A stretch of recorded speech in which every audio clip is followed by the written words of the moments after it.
wabarakatuh. Perkenalkan, nama saya Adelina Nitano, NIM 202411037, Prodi PGSD semester 2 dari Universitas Muhammadiyah Kupang. Baik, saya akan menjelaskan materi tentang karakteristik perkembangan anak usia dini. Karakteristik perkembangan anak usia dini dapat dilihat sebagai berikut. Yang pertama, perkembangan fisik motorik. Pertumbuhan fisik pada setiap anak tidak selalu sama. Ada yang mengalami pertumbuhan secara cepat, ada pula yang lambat. Pada masa kanak-kanak, pertambahan tinggi dan pertambahan berat badan relatif seimbang. Perkembangan motorik anak terdiri dari dua, ada yang kasar dan ada yang halus. Perkembangan motorik kasar seorang anak pada usia 3 tahun adalah melakukan gerakan sederhana seperti berjingkrak, melompat, berlari ke sana kemari, dan ini menunjukkan kebanggaan dan prestasi. Sedangkan usia 4 tahun, si anak tetap melakukan gerakan yang sama, tetapi sudah berani mengambil risiko, seperti jika si anak dapat naik tangga dengan satu kaki, lalu dapat turun dengan cara yang sama, dan memperhatikan waktu pada setiap langkah. Lalu pada usia 5 tahun, si anak lebih percaya diri dengan mencoba untuk berlomba dengan teman sebayanya atau orang tuanya. Sebagian ahli menilai bahwa usia 3 tahun adalah usia bagi anak dengan tingkat aktivitas tertinggi dari seluruh mahasiswa masa hidup manusia. Sebab tingkat aktivitas yang tinggi dan perkembangan otot besar mereka atau lengan dan kaki, maka anak-anak pria sekolah perlu olahraga sehari-hari.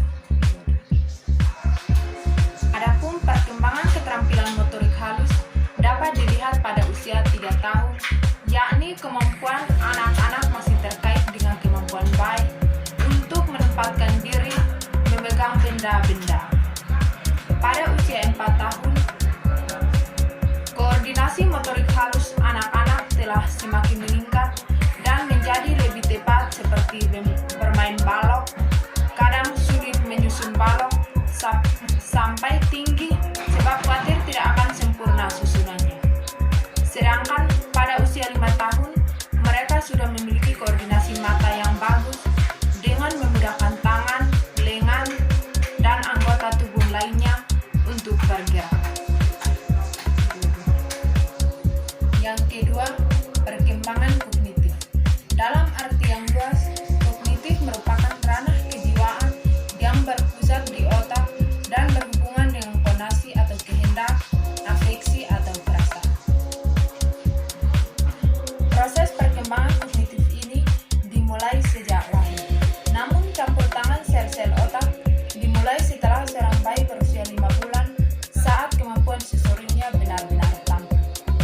Ada dua teori utama perkembangan kognitif, yakni yang pertama, teori pembelajaran dan teori perkembangan kognitif. Konsep utama dari teori pembelajaran adalah pelajiman. Pelajiman digunakan untuk memahami baik. Ada dua bentuk pelajiman.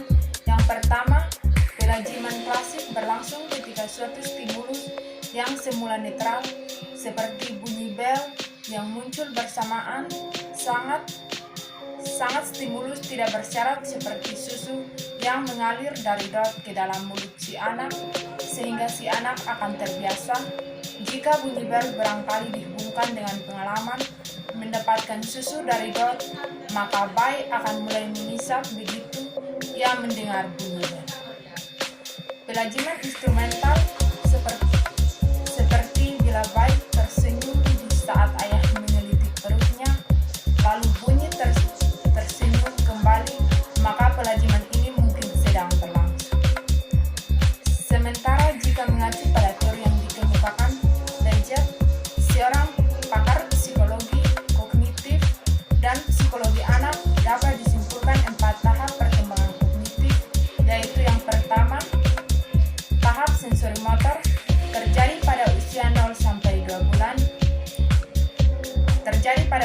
sampai 2 tahun. Yang kedua, tahap praoperasional terjadi pada usia 2 sampai 7 tahun. Yang ketiga, tahap konkret operasional terjadi pada usia 7 sampai 11 tahun. Yang keempat, tahap formal operasional terjadi pada usia 11 sampai 15 tahun. Namun, untuk kategori anak usia dini, maka tahapan perkembangan yang paling bisa dilihat adalah tahap pertama dan kedua. Yang ketiga, perkembangan sosial emosional.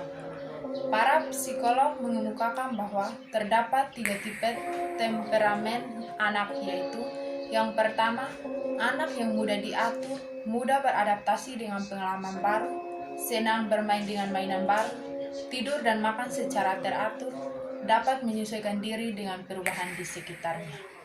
Yang kedua, anak yang sulit diatur, seperti sering menolak rutinitas sehari-hari, sering menangis, butuh waktu lama untuk menghabiskan makanan, dan gelisah saat tidur.